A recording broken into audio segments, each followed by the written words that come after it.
Hello, listeners, and welcome to the third and final part of this mini-series on the Church of Jesus Christ Forever, also known as the Perfect Church.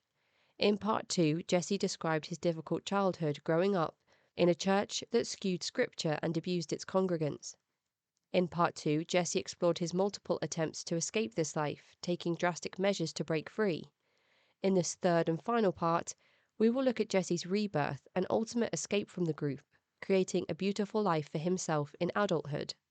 If you would like to listen to this episode or any future episodes in full, ad-free with early access, you can sign up to patreon.com/thecultvault to support the show from as little as £1 a month. Some wording in this episode has been muted due to its derogatory nature, and please note that there is a trigger warning of potentially offensive language and child abuse. Now, here is Jesse. There's so many thoughts that I've had during your story.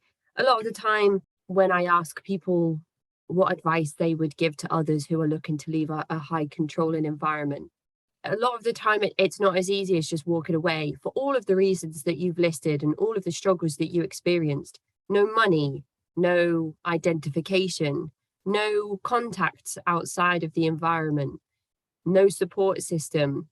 And despite all of those things, you still left. You made yourself homeless and you were begging on the streets. You steal from people. You start stealing from people. And then you have this thought that the church is right, that you are bad because you've been caught by the police, but you've only put yourself into a position of stealing from people because you needed a way to get out of that environment. Oh, in the church's mind, I'm still, the worst person on earth. So I'm worse because, there's a verse in the Bible that talks about it's better to have known or to have not known the word of God or whatever than to have known it and leave it. So in their mind, I am bad. I am a bad person because I have known, quote unquote, the truth of who this church is and, how important they are. And I've walked away from it. Wow, Jesse, you've had such a wild experience inside this group, not only because of how strange the group are to begin with, but everything that's happened to you personally. You stole a car. I mean, that's what you were pushed into doing. That's pretty significant. I mean, you obviously you've served time for it, but that's something that will impact your life forever, having a prison record. Is that something that you've found since leaving prison? Yes, my current job, I got out in 2008, so it's been 14 years.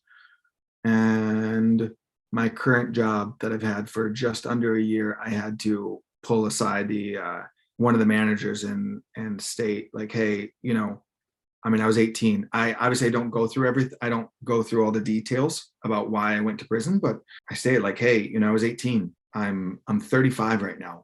That was half my life ago. And so if this record means I don't get this job, that's ridiculous. And obviously, that showed up on my background check. And so I have to have conversations with people to talk about employment.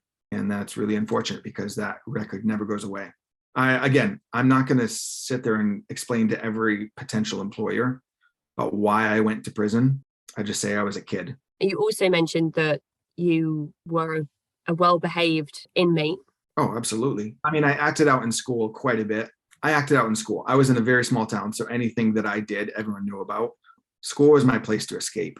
So I wasn't paying attention at school at all. I did poorly in high school and in middle school. I was abused at home, and school was my way to get rid of my tension, to act out, to be myself, to not be monitored 24/7. Yeah, right. And so I definitely got in trouble at school. Once you return back to the church and they give you this session of public shaming and you realize that actually nothing has changed in the church in the last 3 years, what does your journey look like from that moment up to our conversation today? So life, when I returned home, when I got out, was very scary. I had so much pressure on me to not fail. In the church's eyes, if I failed, that meant that 3 years of prison was just pointless. I didn't learn anything. I mean, I was being asked to not be human. I was being asked to, to be absolutely perfect. And so I was just deathly afraid of screwing up when I got home, because I needed to prove that 3 years of prison taught me something. Obviously I failed. I'm human. Obviously I screwed up. I did stupid stuff. I said things, I did things, whatever, I'm a human. I'm going to mess up, but I had this pressure on me, and they put this pressure on me, the church. And so so I got out in May 29th, 2008. And I ended up leaving November 16th, 2008. So those months right there were just really, really tough. It wasn't as abusive because I was older, and I would never have allowed that. Should someone have, put their hands on me, especially coming from such an aggressive place, like prison. I just wasn't going to allow someone to do that. But I definitely went through a lot of spiritual abuse, emotional, mental. And so, we had the meetings and all the things. And so came to a point where I was not moving forward with my life. Everything was stagnant. The church was the church, they were still a cult, and beliefs hadn't changed, and practices either. And so finally in November, I decided I needed to leave, excuse me. So I had like run away, I guess, every other time before. I'd snuck out in the middle of the night. So this time I was gonna do it differently. And so I got on the phone with the pastor. And so when I got out of prison, my dad had passed away. My younger brother was in Hawaii, and so it was my mom, myself, and my younger sister. And so we moved to a nearby town, because that's where I was going to be working. So every weekend we would head back over to Oregon, Illinois, and spend the weekend there, either staying at someone's house for the weekend, or and then coming back on a Sunday night, so we can start the new week. So when I finished work and I finished work, I called the pastor. I said, hey, I don't want to come down for the weekend. I want to just kind of think things through. And so that was supposed to be my plan, to try to find a place to live. And, he instantly became aggressive and told me to, state why do you want to leave? What do you want to do? You need to tell me right now. And so I said, well, I just don't agree with some things, and I don't do well under pressure. So my reasoning wasn't that good. I said, I need access to my money. I had a full-time job, and they were taking my money, and I just didn't have it. And so I said also, you guys are just trying to control me, and I can't do this anymore.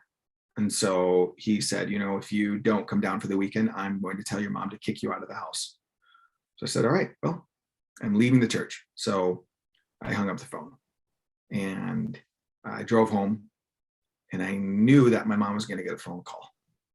So as soon as I walked in the door, I said, hey, I'm staying home for the weekend. I started to walk by her, and the phone rang. So I knew it was coming. So I ran downstairs, and I packed my bags, and in the middle of it, my mom ran downstairs, and she was crying. And, she said, I just lost her dad, and now I got you back, and you're leaving again. And so there's a level of guilt and shame I felt at leaving. And so I said, I have to do this. I need to leave. So I finally left. And that night I slept on the floor of a coworker's house. And I remember, I should back up a second. So before I left my mom's house, I remember walking out of the door and just kind of leaving her sobbing. And I was so torn apart. I was so sad that this is what I needed to do. But it was just heart-wrenching to look back and see my mom just standing there by herself, sobbing alone. And it was, if I could have stayed and life would have been different, just for the sake of my mom not being there alone, I would have stayed. That's the catch, isn't it? Life would have had to have been different. Yep. there's no way it would have changed. It would have gotten worse. I couldn't do it. So there had to be heartbreak, and there had to be pain for me to be able to leave the church. And that is honestly one of the moments that I regret the most, is leaving my mom stand there. I wish there had been a better way to do it, but I didn't know that there was. So I left her, headed to a coworker's house where I slept on the floor. And I remember thinking, or, wondering, is this what life is going to be like? I'm sleeping on the floor of a coworker's house. Is this what life is like outside of the church? Like, this is for good. This isn't me going down to Florida again. This isn't me going to prison. This is me making that final decision, knowing that I will never return to the church. But is this what it's going to be? The church had often stated, that I'll be homeless, or that I'll do this or that. And this could potentially be the start of it. Wow. It wasn't. I continued working, and I had control of my own money. I was able to finally make my own decisions and believe what I needed to believe. And I got my own apartment, and I was so proud. Like, this was my apartment. This is my place that no one could ever take away from me. And it was just the happiest moment. Reconnected with my best friends who had also been in the church, but had left when I was in prison. And just amazing. And I'm still friends with them today. They are my absolute friends. They're my brothers. I've been through so much. We've all been through so much, and it's amazing. I love them to death, and they are the ones that brought me out of the church. They're the ones that guided me and helped me to be successful in leaving this cult. Oh, Jesse, that's so lovely to hear. Are they aware of the abuses that you were subjected to? You've spoken at length to them about all of those things. Yep. They're aware of everything, and they've supported me every step of the way. Did your criminal activity make sense to them after you explained everything that had been happening to you at that point? Absolutely, yes.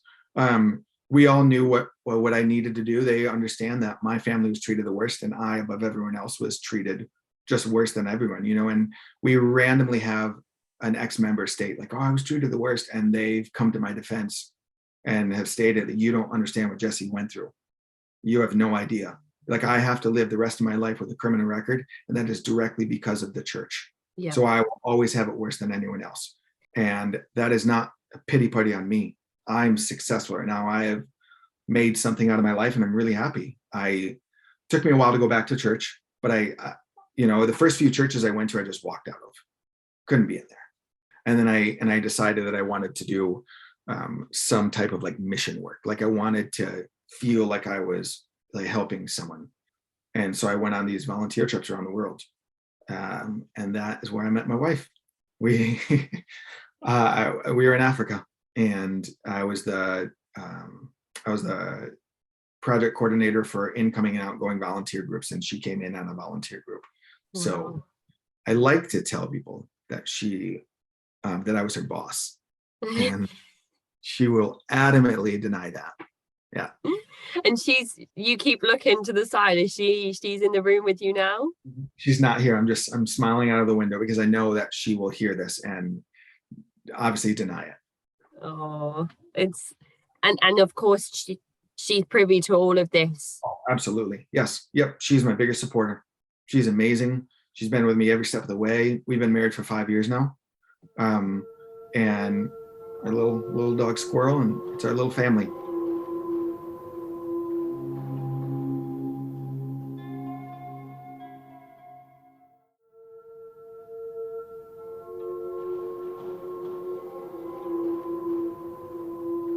Oh, Jesse, I love that. I love that so much. You left the church, went back to the church, left the church, went back to the church, and every time you never had that support network from your family, from your church peers, from teachers in school who maybe should have noticed something. I mean, if a kid doesn't go to school here in the country, social services and school boards and people get involved. It's actually against the law. So teachers never did anything. They suspected, and this year when there's a lot of stuff happening with the church, they ended up coming forward and saying, hey, we thought that there's something going on and maybe we should have spoken up, but we didn't know.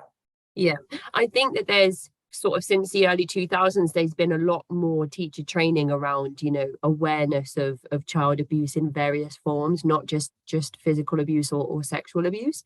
At least I hope that's the case across the whole world in terms of trying to be more progressive in protecting children from abusers.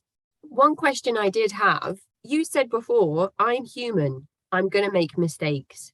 I'm not perfect. Nobody in the church was. Nobody is. All of the people in that church were perfect. So surely they must have made mistakes at times and had to be held accountable for not being perfect themselves. They were, yes, there were definitely people that were held accountable to, some of their actions. I didn't see a lot of those because those were all behind closed doors. I'd heard randomly here and there of different things, but I don't believe that they admit to their mistakes. They're all justified in some regard, like God showed that we should do this. And if it doesn't work out, oh, well, God didn't allow it to work out because of this. So, there's a person in the church that had cancer. Well, then one of my friends had cancer, but the church approached my friend and said, you have cancer and you need to pray so you don't die. And you have cancer because, of your sin or whatever. Well, what about this person who's still in the church? What about that? Or what about the pastor who might be having any, some type of ailments? Like, what about that? What do you think about that? Double standards across the board. Yes. So you mentioned filing police reports. You mentioned that there's a group of you. And you also mentioned that the pastor is still leading the church. So talk us through that whole segment of your leaving and your deconstruction, and then also where the church stands today. When I left, I believe that there are good people in the church. They're very good people. And I believe that they are victims, some of them. And so when I left, I knew that if I immediately filed a police report, that some of those people would, be subject to punishments that I didn't necessarily want to have them be subject to, I guess. They would be affected very negatively. And maybe that was a mistake. It probably was. And so I let time go by and, not doing anything. And then this year, there was kind of like a Facebook debacle where some comments were posted, and then a lot of us came forward to corroborate the information that was being presented. And then I, started listing a lot, if you guys, to the church, if you guys are going to deny what I'm saying, I have absolutely no problem telling you how wrong you are. You understand.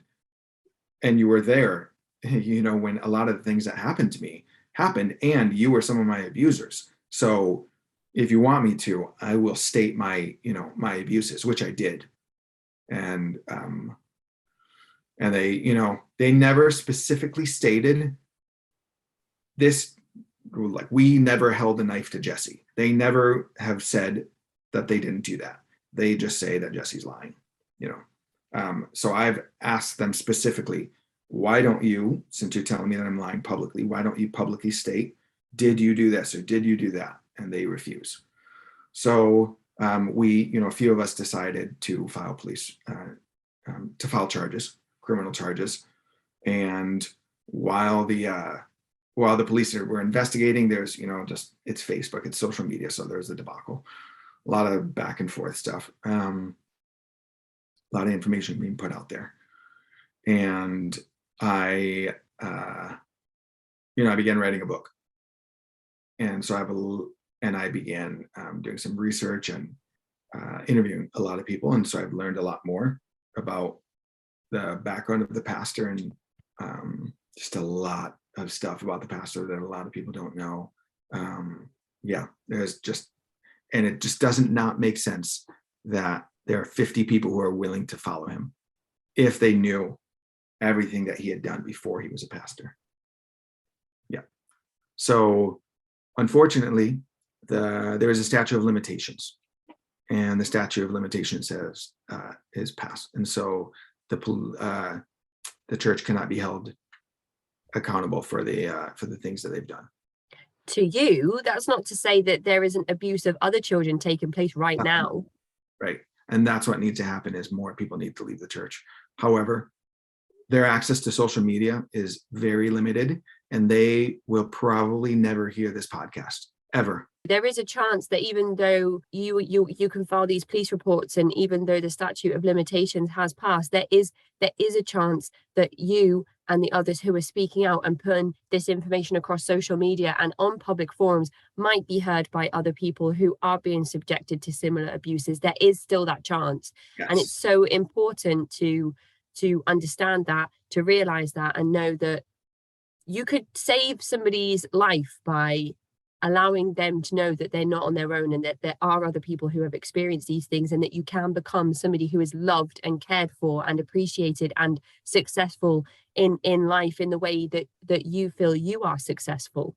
Whatever success means to you, I think that's different to each people, but you're living an honest life now in your own place with a wife and a dog. You have your own family, so that to you is success, and I think that's beautiful. And so you, just because the statute of limitations has passed, can't stop now. You've picked up that torch, and you have to run with it. You're writing your book. You have to keep going.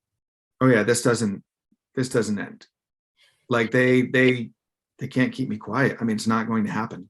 And if the church is so scared of you, or if the church is so angry with you, or however they perceive you, there's a chance that they might talk about you in some of these meetings. And just having your name thrown out there might mean that somebody has a place to start on searching you up on the internet, if they ever have access to it in school, or whatever that looks like for them. So I don't think it's in the realm of impossible to think that there's a chance that some people in this environment could hear about your activism, and that's so important. Do you think you'll ever share this podcast with your mum or your siblings? Oh, 100%. Yes. With my siblings, yes. With my mom, I want my mom to hear this. Absolutely. My mom has been in the church for a very, very long time, most of her life. She joined when she was in her 20s. She's 70 something now. So it's all she's known.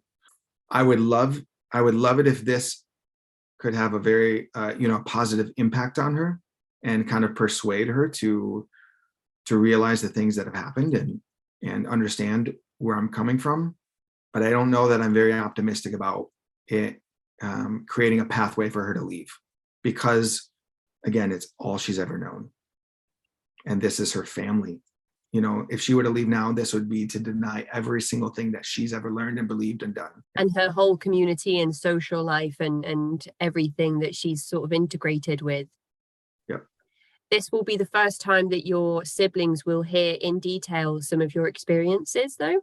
No. So my siblings know. Okay. My siblings the ones who have left the church are aware of, of my experiences. I have my younger brother. I don't believe that he has access to, I can't imagine how he would have access to this. The church keeps him on a very short leash. If somehow he was to hear this, he's still part of the cult. He still believes that, anything that the church says. So I don't know that he would accept this. That's the problem, is the brainwashing that goes on and the control of information. For anybody listening who is perhaps trying to work out a way to escape their own high demand group, or people who are struggling with the aftermath of leaving a high demand group in the way that you did many times before you finally severed those ties, what would you say to those people? I think that shame and fear are terrible weapons that, people have been using for just thousands of years.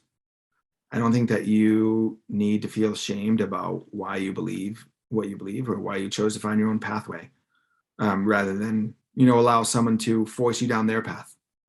I don't think that you have to live in fear of retribution or fear of failure simply because you believe something different, or simply because you don't believe what someone is telling you. You get to decide who you are and what you're becoming.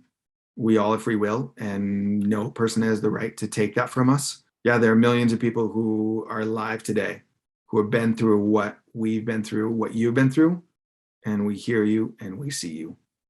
And for anybody listening who might be somebody that knows you personally and is hearing about your experiences for the first time, perhaps people that are still in the church, do you have anything that you would say to them? You don't have to be scared. I mean, anyone in the church, you don't have to be scared. You don't have to be afraid. You can think for yourself. You're allowed to. No one gets to tell you what to think. No, and nobody's perfect. No, nobody is perfect. You're talking about a man. If I were to take the Bible and as truth, there's one person in the Bible who ever stated, who was ever perfect. In all of time, Jesus was the only person that was perfect. You're telling me that Kalialuli of the Church of Jesus Christ Forever is perfect. However many people that have ever been on this planet, Kalialuli is the person who is perfect. The second person in the world that has ever been perfect. Can't tell me that. And just lastly, for anybody listening that does know your story and who has been an ally and supporter of yours that might be tuning into this episode, is there anything that you'd like to say to them just to end on a nice positive note? Yes, you are welcome. I'm here to welcome you. You guys are loved. You're more than welcome. You have a home here. What about your friends and your wife who might be tuning in? I love you so much. You guys are amazing. Fantastic. Well, thank you so much, Jesse, for joining us today. I had absolutely no idea the extent of the roller coaster that you were going to take me and the listeners on today. And I appreciate you coming here to talk about things openly and honestly. I know it can't be difficult to relive some of the abuses that you went through and to come and openly admit that you were at one point a convicted felon. And I know that a lot of people wouldn't want to be open and honest about the parts of their lives that painted themselves in a way that, we've been talking about some of the church and the church members. And to really understand the whole picture of what you went through, it's important to have that information and just to see the lengths that the church would drive you to. Have you been in trouble with the police since? No, not at all. And the pastor told me that I would end up back in prison, but it's been 14 years. So no, I have not. Well, I mean, Jesse, there is still time. Yes, there's still time. But yeah, I'm hoping that that's sincerely a joke that I've just made. So I just appreciate you. I appreciate your time. And I know that this episode is going to strike true with some of the listeners and be a really interesting listen for anybody that tunes in. It's been a wild ride. So thank you so much, Jesse. I appreciate you. And I really hope that you enjoy the rest of your day. Thank you so much for having me. Take care, Jesse. Bye. Bye. That is the end of this mini-series on the Church of Jesus Christ Forever, also known as Perfect Church. If you would like to listen to this episode or any future episodes in full, ad-free with early access, you can sign up at patreon.com/The Cult Vault to support the show from as little as £1 a month. To get in touch, you can find me at cultvaultpodcast@gmail.com or follow me on Twitter and Instagram at cultvaultpod. I'm your speaker Casey, host of the Cult Vault podcast.